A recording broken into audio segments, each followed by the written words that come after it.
Hello, everyone. This year's second eclipse season commenced with a full moon eclipse, and now we are having a new moon partial eclipse and a solar eclipse, of course, which is not going to be visible almost from nowhere. Actually, from maybe from the southern portion of New Zealand, you can glimpse at it.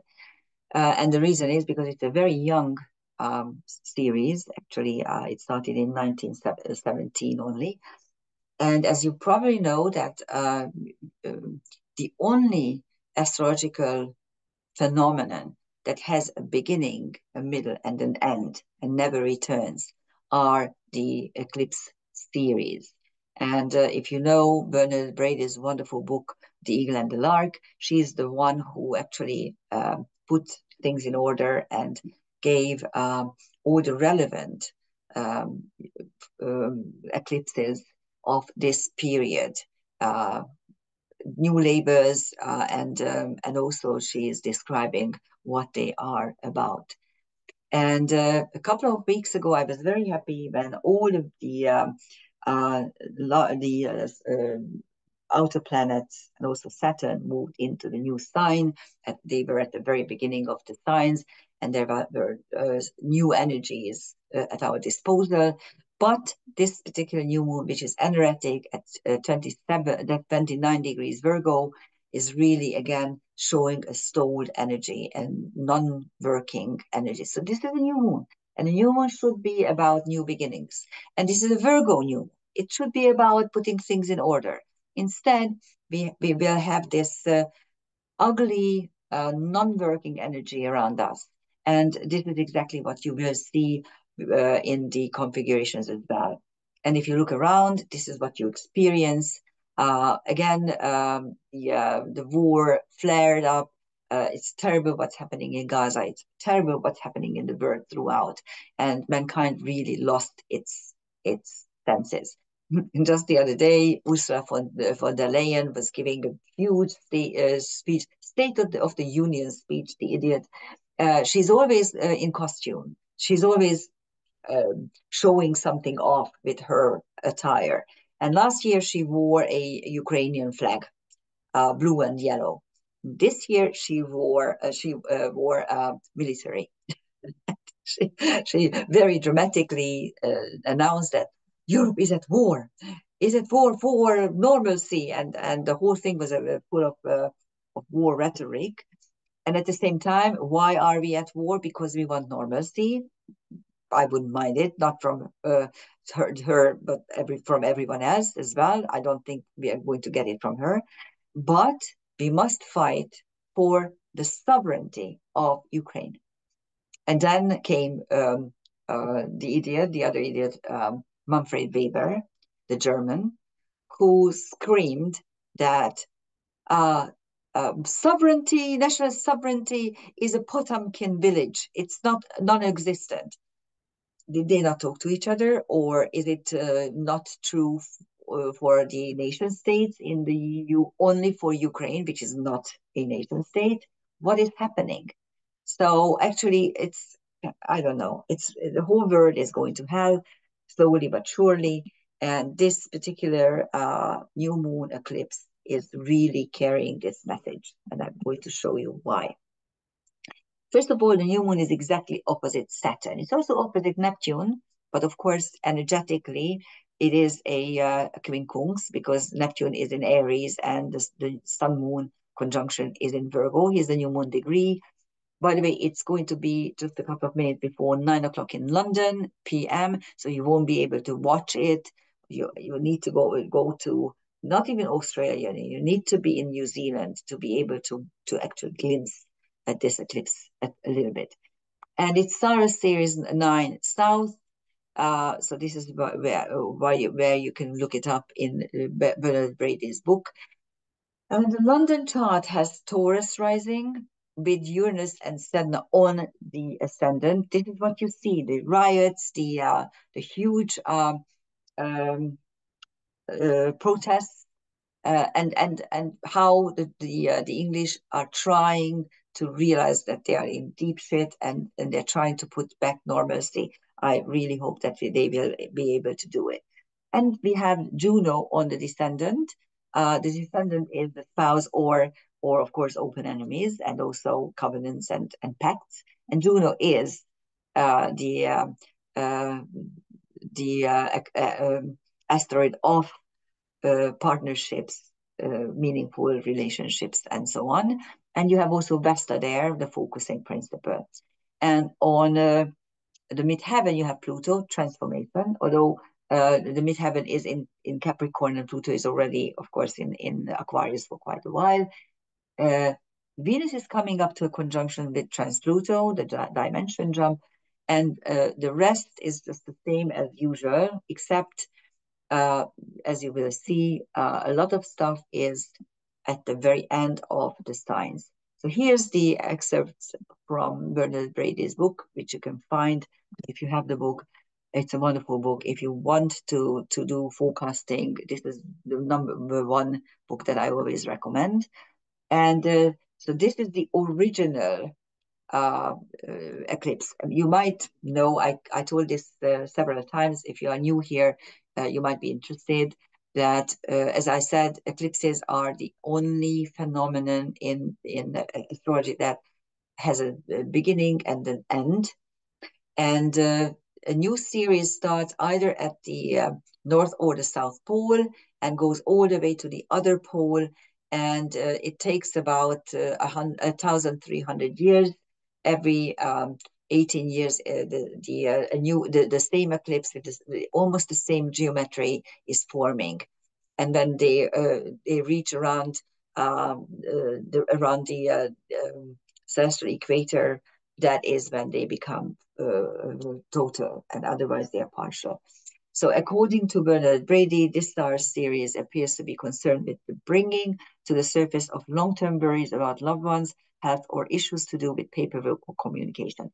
This could manifest as a worrying piece of news about a loved one or responsibilities with paperwork coming home to roost. Any news will have a sense of destiny or fatedness about it. This is exactly what you see in the word.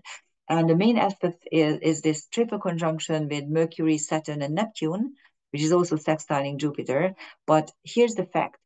We also now have a Saturn-Neptune conjunction, but here Mercury is in the middle, kind of joining Saturn and Neptune. Saturn is behind the horse, so that's the backbone of it. And then comes Mercury and then Neptune. So actually, as if Mercury were joining the architect energy and explaining to us what it is. And the midpoint structure is also important because the Sun Moon is on the Venus-Pluto midpoint, which could be interpreted as the super success, lesser super success aspect, because Jupiter-Pluto is the par excellence super success midpoint, and Venus-Pluto is the lesser one. But also Venus-Pluto is a sexual energy, and it also is the money, transformative money, or money received or produced through ulterior motives or things like that, like the mafia. Here's the eclipse path. As you can see, we won't be able to see it. First of all, in Europe, it's going to be night, well after sunset. And on New Zealand here, if you stand on the very edge of New Zealand, you might be able to see it. Okay. Here is a partly anaretic and dissociate planetary picture in the London chart around 29 and 0 degrees, including the ascendant descendant as well, which is at the very end of Scorpio and Taurus. Dissociate means that the participating aspects are not in the signs that they are supposed to be. They are out of sign. And anaretic means that they are stalled. The whole new moon is stalled because it's at an anaretic degree. And this is the dissociate crown at the apex of the crown position of which is Pluto transformation. And it is, of course, dissociate because look at the portions. Juno and the descendant is still in Scorpio. The Sun Moon is still in Virgo, but Pluto is already in Aquarius. So that is why the whole thing is a bit crooked. And again, Saturn is in Pisces and Neptune is still in Aries, although it is going to go back into its own sign soon. There's also a mutable T-square involving Venus, the ascendant Uranus Sedna, triple conjunction, dissociate conjunction, of course, and the descendant Juno Vesta conjunction. Vesta is a bit wide, but the Venus Vesta square is there, and it's a mutable square. So this is a mutable T-square with some plus energies as well, with the ascendant descendant still in fixed signs, but you do have a mutable portion of this T-square. That is why I call it mutable T-square. And there are two fingers of fate. One is with Venus, Saturn, Neptune, and Pluto, and the other one is with Mars, Saturn, Neptune, and Uranus, Sedna. As you know, fingers of fate are quite karmic because they have the sextile, which is joining the energies of the quincunxes, which are always very karmic. There's also a mutable air engine. Engines have a square, a trine, and a quincunx, and they are joining the three energies into one really very prominent and very successful planetary picture. And in this case, Venus, Uranus, Saturn, and Pluto are creating it. But it is also a dissociate engine with Mars, which is at the end of Libra, Mars, then the ascendant Uranus, Saturn, and Pluto. And then there's a tiny angel wing right here. Why did I say here Plato? I wanted to say Pluto. I didn't have too much time here. Okay, let's correct this. So this is the angel wing, and actually angel wings are the tiniest of planetary pictures, at the apex of which is Mars, and the Sun, Moon, and Juno are actually not Venus but Juno. Okay, yes, you can tell that I'm making all kinds of mistakes. Sorry about that. This is Juno. Okay, so that is the angel wing. Okay, let's take a look at the transcendental objects. On the Sun, Moon, you have Terpsichore, Achilles, and Eurynome.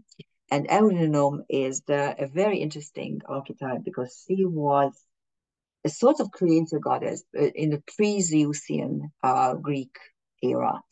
But she's also a water goddess, an ocean goddess. And she even, the myth that describes how she created the world, it was through dancing and music. So kind of like the TNO Quawar, quite interesting. But of course, this is just an asteroid. And then Kagara is a TNO. It's an African myth. Kagara and his brother-in-law are trying to get back his wife, Kagara's wife, who was kidnapped. And for this, they summon the powers of nature and manage to do it.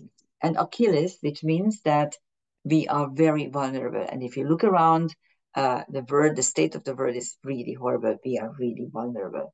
On Venus, you have Pythagoras, the father of numerology and also philosopher and the mathematician. Adonis, who was the lover of both Venus and Persephone. Shiva, with W, which is not the Trimurti, but Slavonic love goddess. So you have a double love goddess energy here. On Mars, you have Darius, riches, of course. On Saturn, Neptune, actually on Neptune, we don't have anything, but on Saturn, you have Tristan and Hopi. Hopi is an Indian hero, and Tristan is a knight in shining armor.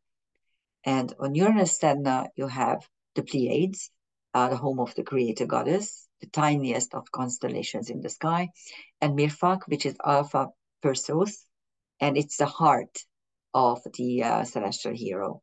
On Pluto, you have Altair, which is Alpha Aquila, and the whole constellation Aquila is about the shamans, how they are flying towards the pole star. On Juno, you have Typhoon and Dhyavana, which are very interesting because Typhoon is the destructive forces of nature, and Dhyavana is the protective natures of fortune. And then Deucalion, which is another TNO. Deucalion is Prometheus' son, and he's the survivor of Zeus's wrath when he destroys humankind with a huge deluge. And he survives with his wife, and he's the one who is chosen to become the father of the new mankind. So Deucalion always shows the chosen energy and the survival energy.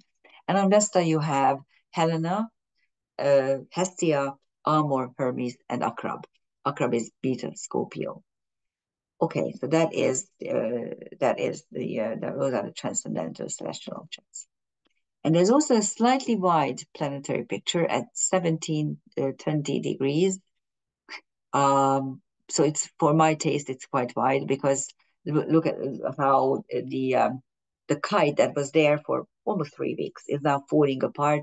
You still have a sextile so between the South Node and Black Moon Lilith, but not with Jupiter, because the nodes go backward, Jupiter goes forward, and it's simply not closing. So, but you still have a bit wide water ground trine with North Node, Jupiter, and the Black Moon Lilith. There's also a fixed water engine with Jupiter, Black Moon, and the asteroid Lilith. And there's also a karmic cage involving the nodes and Astrea.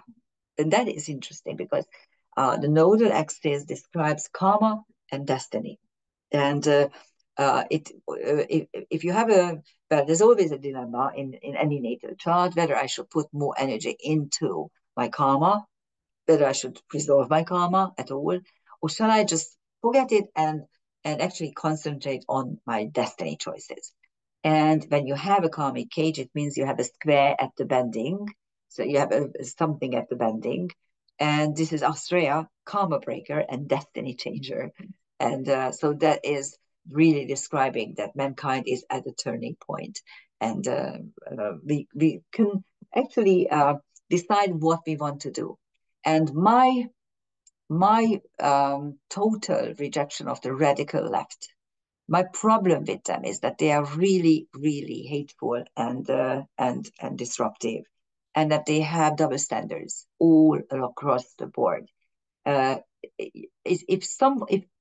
me tell you something. If a left-wing politician were murdered, and actually a few of them were murdered during the Brexit in England, my heart went out for her.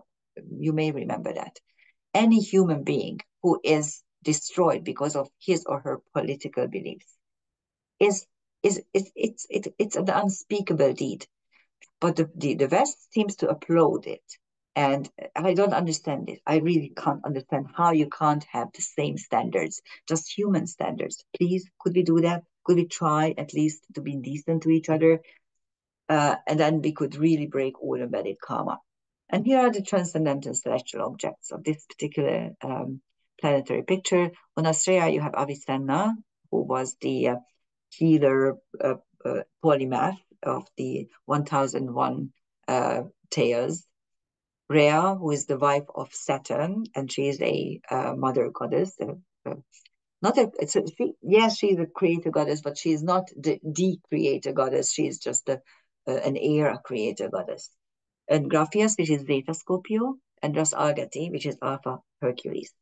On Jupiter, you have Nephili, and Nephili is the who was actually Nephili. Okay, Nephili was the cloud goddess who is protecting Hera when Ixion wants to and actually wants to rape her, and she's suffering the rape. So it's rape energy on Jupiter, which enlarges everything. And if you look around, this is what you see. And on Paracelsus, which is another polymath, and Castor, which is Alpha Gemini, the alpha star of the celestial twins, denoting the successful artist. On the south node, you have Sirona and Minerva. Sirona is an interesting Celtic goddess, and she is both a healer and a creator. So she's a fertility and a healer goddess. And Minerva, of course, is the Latin, the Roman counterpart of Pallas Athena. She's also a goddess for wisdom, but she's not a protector like Pallas Athena is the protector of Athens. On the Black Moon Lilith, you have Atlantis. So Atlantean knowledge would be very important at the moment. Hecate, the dark moon goddess, and zero, which means nothing. So to create something out of nothing. And on the asteroid, you have Chariklo, who a Tian, centaur, actually, a centaur type outer energy. And in myth, she is the wife of Chiron. And originally she is a nymph, but she falls in love with Chiron and turns herself into the first female centaur to be his wife. And actually, she even conceives a baby centaur. So it means complete transformation for a spouse or for a covenant. And here are Orion and Hercules, two strong men in the sky. And as you see, for some reason I put here Baras Ahagu. This is not Ahagu, but Agati. I apologize. I just realized it was quite late when I put this together. So anyhow, so this is Hercules and this is Orion.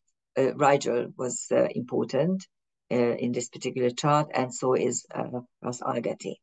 And here, why am I saying that they are the two strong male of the chart of the skies? Because Orion is a figure of the winter sky, and as you can see, he seems to hold or just support or just elevate the center of the sorry that we have this in Hungarian, but I also do this in Hungarian for some reason. I never changed it, although I think I have it in English as well. Anyhow, so this is the Milky Way, and this is the celestial equator. The belt stars are on the celestial equator, and Orion seems to be lifting up the Milky Way. And here's the other portion of Milky Way. Hercules is usually described upside down, so this is his head. And so you can see that he's trying to take the Milky Way from Orion. So that it's quite fascinating in the sky. And here's Sirona, the goddess of fertility and abundance and healing. So she's a very complex figure. Her symbols are both the snake and eggs. So actually, she's sometimes mixed up with what's his name? What's her name actually? Hygeia. But she's more complex because Hygeia is putting things in order, sacred spaces, cleanliness, all kinds of things. But Sirona is also a fertility and abundance goddess, not just healing. That is why she has a double symbol.